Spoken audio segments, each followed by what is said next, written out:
Bonjour à tous, bienvenue à la présentation. Emmanuelle Quentin, représentante aux ventes depuis maintenant 3 ans chez Pépinière Lemay. Cette présentation-là se veut sans aucune prétention. Notre collègue André Desjardins a cherché, fait des recherches et étudié de nombreuses ressources et de références en horticulture pour ce que j'espère saura vous inspirer. Alors, on part ça. Je vous invite à lire l'enquête de la table filière en horticulture ornementale réalisée en 2022 et publiée dans l'édition de octobre-novembre 2021 du magazine Québec vert. Nous allons résumer ce qui en sort pour recouper des informations qui, j'espère, seront inspirantes pour vous. Donc, il y a 4 grands profils de consommateurs qui ont été définis en 2020. On parle des consommateurs en horticulture, donc les personas, si on veut, les clients enthousiastes, prometteurs, décophiles et insensibles. Alors, c'est quoi un client enthousiaste? Les enthousiastes, là, ça, c'est comme moi, ça. C'est les enfants qui sont à la maison sont rendus grands, ils ne sortent plus dehors. On peut enfin occuper l'espace de notre cour arrière. Alors, c'est des gens qui s'intéressent déjà au jardinage depuis un certain temps, la génération X, les baby boomers. Les prometteurs, moi, je les ai comme catégorisés dans le genre de clientèle qui aime les services clés en main. Ils ont peur de tuer leurs plantes, ils n'ont pas confiance en eux dans le merveilleux monde de l'horticulture. Ils ont un intérêt qui est récent pour le jardinage, ils ont peu d'expérience et c'est principalement les milléniaux. Donc, tu sais, c'est un petit peu… ils ont besoin d'être maternés, cette classe de clientèle-là. Les décophiles. Alors ça, moi, je les appelle les crinqués de l'outdooring. C'est vraiment des gens qui cherchent à aller jusqu'au bout de l'aménagement extérieur, de l'ameublement, de la déco, autant par les végétaux que les plantes ornementales en tout genre. C'est entre autres des baby boomers. Les insensibles, ben ça, c'est comme mon beau-père. S'il n'y a pas de plantes dans la cour, ça serait moins long de passer le weed eater. Vous voyez à peu près le genre. Donc, c'est des gens qui ont peu ou pas d'intérêt pour les végétaux. Ça représente 28% des ménages. Ceci dit, au total, c'est quand même 80% des ménages du Québec qui achètent des plantes. Et je trouve que c'est quelque chose sur lequel on doit se raccrocher pour dire qu'il y a quand même 4 personnes sur 5 qui sont intéressées par les plantes au Québec. Alors, qui dit tendance 2022 dit couleur officielle. Alors, cette année, la couleur officielle de Pantone, c'est la couleur Very Perry. Alors, Perry comme Periwinkle, qui est la Vinca minor ou qui est la fleur de la Vinca minor.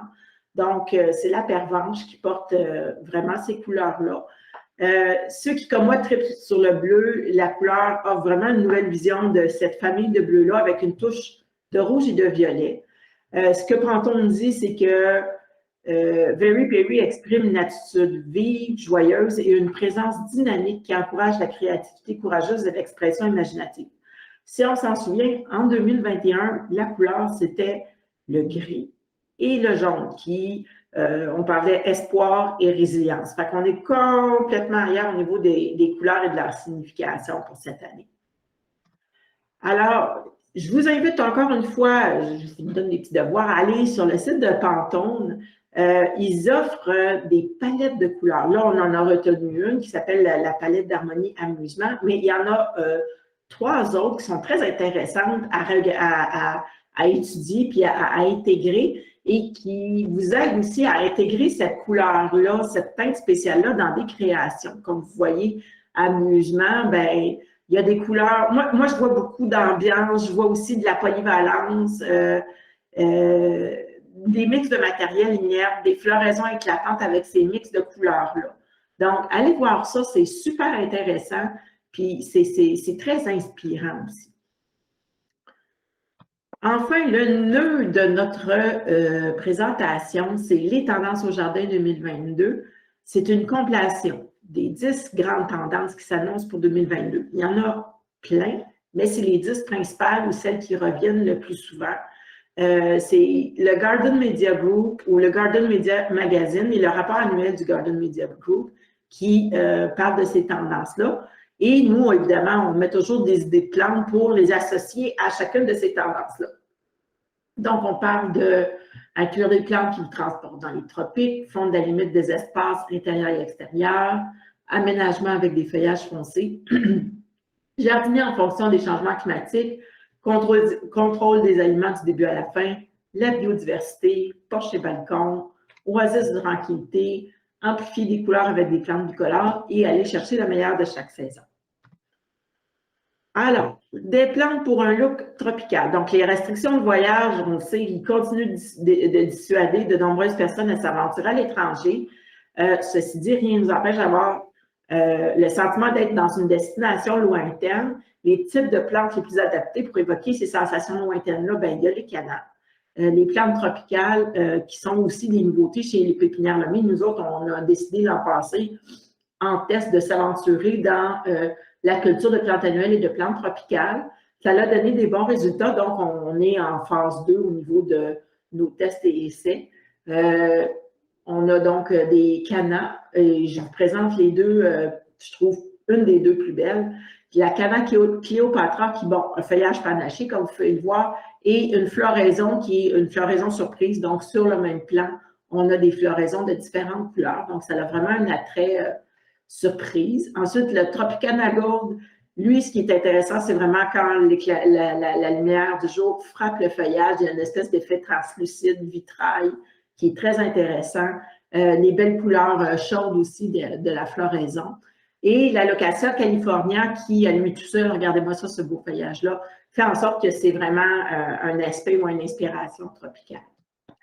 D'autres plantes qui ont un look tropical, évidemment, le musa grand nain ou le bananier, le gingembre japonais White Arrow, ça c'est une belle vivace qu'on a nouvellement introduite chez Pépinière Lemay il y a 2 ans, et qui dit plante tropicale dit hibiscus, parce qu'évidemment, on en trouve de belles quantités, puis de belles fleurs et de belles plantes dans les tropiques.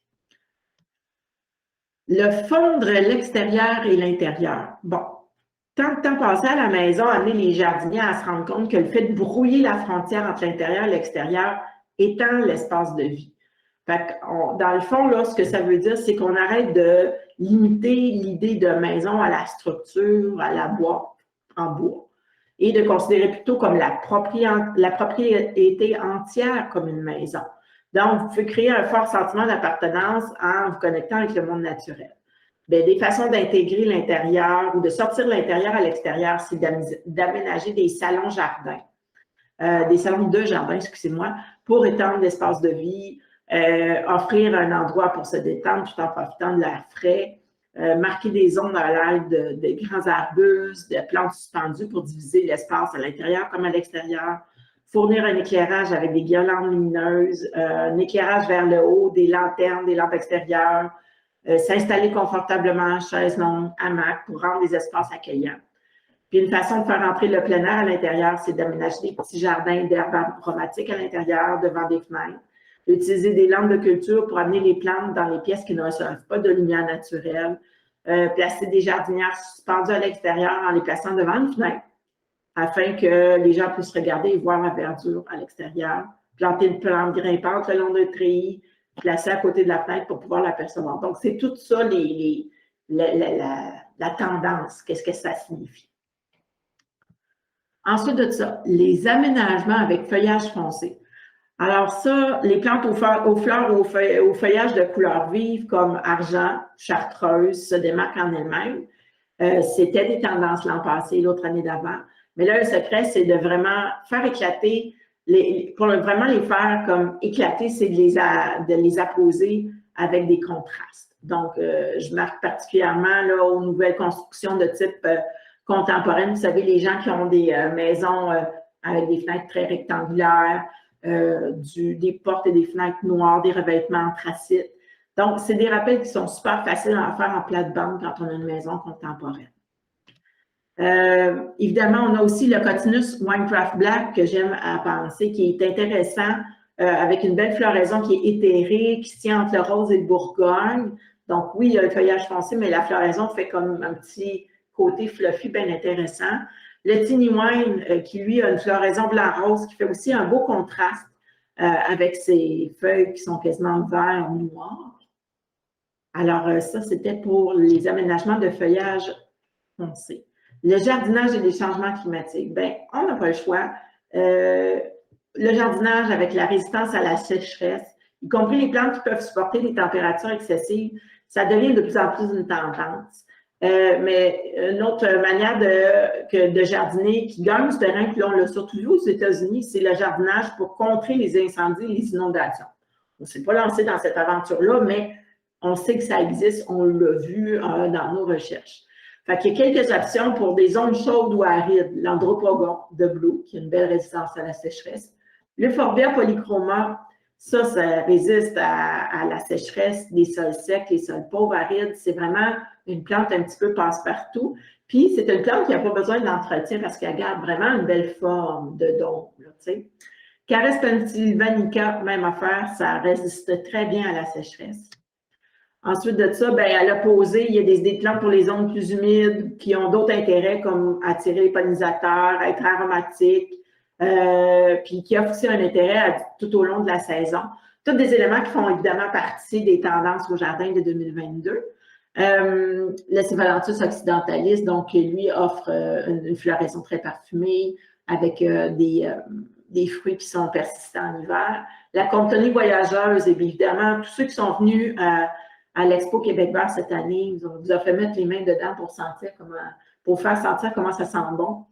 Le Cornus flaviramea, moi j'appelle ça la beauté dans le dénuement parce que les cornouillers avec leur tige de couleur, c'est toujours super intéressant quand il n'y a plus de feuilles nulle part. La Clétra ubispes, encore là, parfum, attire les pollinisateurs, c'est super intéressant. Ensuite de ça, numéro 5, vos aliments du début à la fin. Donc, on est encore dans la tendance, on l'était dans l'an passé aussi, mais là, c'est vraiment assurer une alimentation saine, économiser de l'argent, expérimenter la joie, impliquer les enfants. Les enfants sont de plus en plus susceptibles, excusez-moi, de manger les aliments qu'ils ont cultivés. Réduire votre utilisation des plastiques. Vous achèterez moins de produits à l'épicerie. Alors, nous, là-dedans, on a quelques plants qu'on appelle de comestibles et ornementaux en même temps, dont notre nouvelle introduction cette année, l'ocra. L'ocra burgundy, bien, regardez-moi la belle fleur. Et ça produit ce qu'on appelle communément des fêtes de gombo qui servent là, à des mets, entre autres haïtiens, africains. Soupe de gombo, ça vous dit sûrement quelque chose. Donc, l'ocra est vraiment une plante là, très connue dans les tropiques, mais qui est intéressante à cultiver aussi, puis elle se cultive très bien au Québec. Tomate cerise Tinitim, écoutez, la tomate cerise cultive bien en pot, vient pas grosse, très productive. Tomate beefsteak, bien ça, c'est la tomate pour les sandwichs aux tomates et des hamburgers.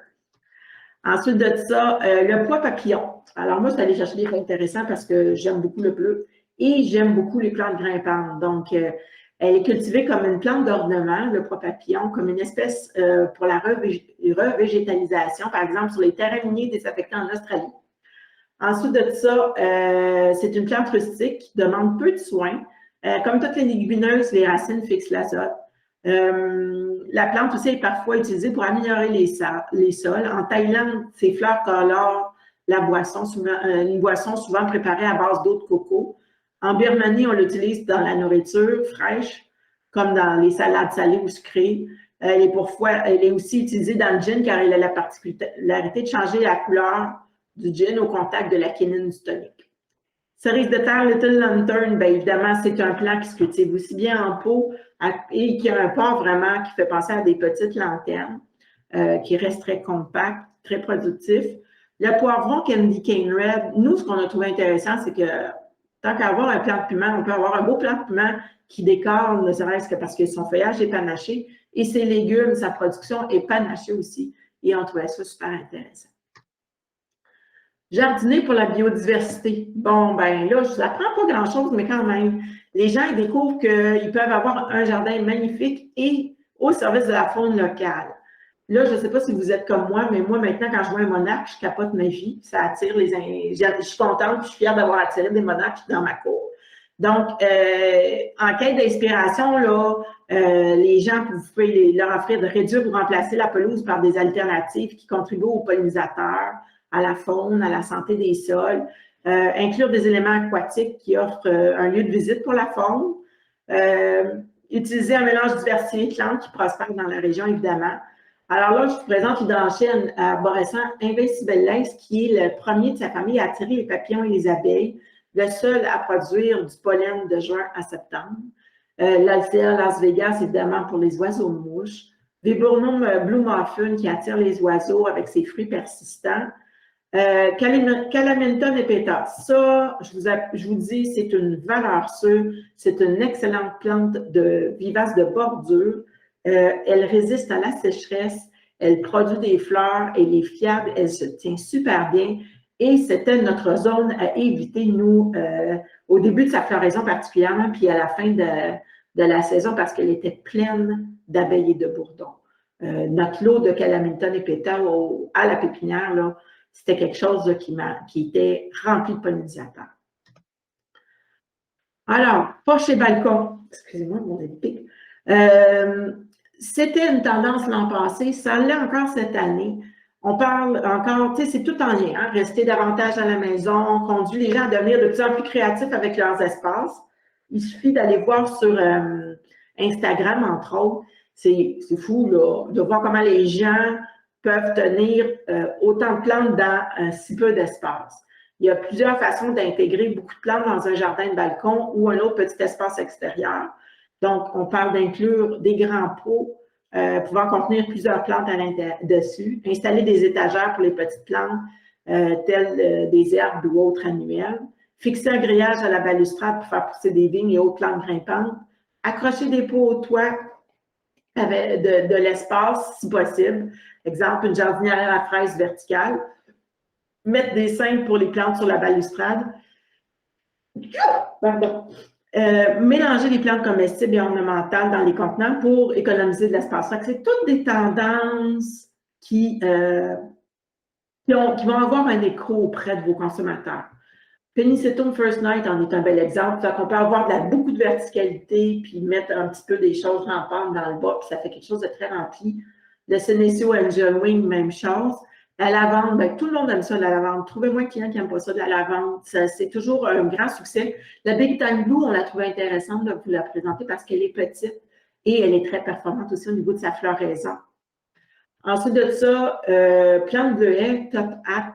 Même chose, dans un pot, il se cultive très bien, 50 cm par 60 cm, compact, productif et surtout auto-fertile, résiste à la sécheresse. Fait que, c'est comme, on appelle ça une valeur sûre. Là. Le client a négligé un petit peu sa plante, elle va quand même bien survivre. Elianthus smiley, c'est un tournesol nain qui est extrêmement ramifié. La fleur ne produit pas de pollen, elle est sans pollen, puis ses pétales conservent leur forme sans friser. Et un petit dernier qui est le piment fort Apache. Nous, on le trouve intéressant encore une fois, forme compacte, productivité. C'est toutes des choses qui vont faire des échos auprès de votre clientèle. Ensuite de ça, créer des oasis de tranquillité. Alors, les jardins sont bons pour notre santé mentale. C'est plus approuvé, je pense. Depuis maintenant 2 ans qu'on est dans la pandémie, on s'est prouvé, c'est dit, redit et re-redit. Mais si dire que nous passerons plus de temps dans nos jardins est une chose, le faire, c'est une autre histoire. C'est pourquoi les jardiniers sont de plus en plus attentifs aux éléments qu'ils ajoutent à leur jardin en sélectionnant soigneusement des pièces qui les attireront. Alors là, je vous lis un petit peu qu'est-ce que ça dit au niveau de cette tendance-là. Soyez sentimental. S'il y a une plante qui évoque de bons souvenirs d'un être cher, trouvez-lui une place. Incluez des couleurs qui vous font vous sentir bien. Décidez quelle couleur vous voulez et ne voulez pas et gardez cela à l'esprit lorsque vous sélectionnez des plantes. Créez des connexions sensorielles. Incluez des plantes parfumées à proximité des espaces où vous passez fréquemment du temps. Incorporez des plantes aux textures douces près des allées afin qu'elles vous frôlent lorsque vous vous promenez dans votre jardin. Ajoutez le son de l'eau ou des plantes telles que les graminées ornementales qui font un joli bruissement dans la brise. Alors, Rosa Atlas, nous ici, quand on a notre lot de rosier Atlas qui part sa floraison, ça sent comme 4 planches plus loin, tellement la floraison, elle est puissante et elle se sent vraiment très bon. Le foin d'odeur ou l'Irochloé odorata, c'est l'herbe à bison qu'on appelle, qui est aussi un autre qui sert à parfumer la maison, qui a comme une odeur de vanille. Au niveau des textures, puis d'un petit effet aéré, l'Amsonia ubrici, excusez, et le Miscanthus lilulkitten, c'en est des exemples. amplifier les couleurs. Alors, plus récemment, ce sont des fleurs bicolores qui volent la vedette dans les tendances. Des idées pour les utiliser. Remplir le jardin entier avec une fleur bicolore. Et ça reste simple, mais ça offre toujours des avantages de plusieurs couleurs parce qu'on peut assortir et mélanger les couleurs connexes tout autour de cet assortiment-là principal. Pensez à des fleurs et incluez également aussi des feuillages bicolores. Là, évidemment, il y a les Merocallis France Hall, le Flux Candy Stripe. Nous, cette année, on met beaucoup d'emphase sur l'hydrangée, l'étude Lime Push, parce qu'elle a un effet quadricolore. Donc, on dit émergence verte et blanche pour devenir blanche, blanche et rose. Et après ça, le beau rouge-rose foncé, là, Bourgogne, qui fait vraiment un attrait très particulier dans le jardin. Le Zante d'Eschia, Capitaine Lido aussi, on le trouve très intéressant. Je trouve qu'il est très beau et très délicat au niveau de sa nuance de couleur. Il est moins frappant, mais il fait la job. Finalement, dernière tendance, le meilleur de chaque saison. Donc, avec l'intérêt croissant pour l'amélioration de l'habitat, les gens commencent à se tourner vers leur jardin pour profiter non seulement du printemps, ou en profiter au printemps et en été, mais toute l'année. Puis une des façons de faire, c'est de s'assurer d'une séquence de floraison ou d'intérêt visuel à chaque saison, été comme hiver. Donc, je donne l'exemple rhododendron, évidemment, pour commencer la floraison printanière, l'hydrangée paniculata Quickfire Fab, qui est la première hydrangée à fleurir au printemps, à la fin du printemps, excusez. L'hibiscus magenta chiffon, qui, lui, sa floraison est de juillet à octobre. Ensuite de ça, le Caryopteris Beyond Midnight, lui, ben, son intérêt est très ornemental. C'est un feuillage qui est reluisant, vert foncé, floraison de août à octobre, résistant à la stress une fois qu'il est bien établi. Le Calicarpa, encore une fois, feuillage pourpre foncé, du printemps au gelé, des baies persistantes tout l'hiver. Même chose pour l'Ilex Berry Poppin, baies persistantes tout l'hiver. Donc, vous voyez un petit peu, oui, on parle des plantes, mais c'est toutes des choses qui se recoupent l'une dans l'autre et c'est facile d'aller chercher un amalgame de tout ça puis d'en construire quelque chose de beau et d'inspirant pour votre clientèle. Alors, je vous dis merci à tous. J'espère que vous avez apprécié notre rencontre, autant que nous autres, on a eu de plaisir à la préparer. Et nous avons bien hâte de recommencer notre saison avec vous. Je vous mentionne toujours de ne pas oublier de nous suivre sur Facebook parce que c'est vraiment notre moteur de communication pour toutes sortes d'idées, de plantes wow, de capsules, saviez-vous que. Et c'est vraiment là, par là que ça se passe au niveau de notre présentation. N'hésitez pas aussi à nous faire part de vos commentaires par courriel ou par téléphone. On aime toujours ça, ajuster le tir et vous donner le meilleur de nous-mêmes à chaque année. Alors, je vous remercie beaucoup de votre présence, puis je vous souhaite un bon début de saison qui s'en va bientôt, puis on a bien hâte de vous voir.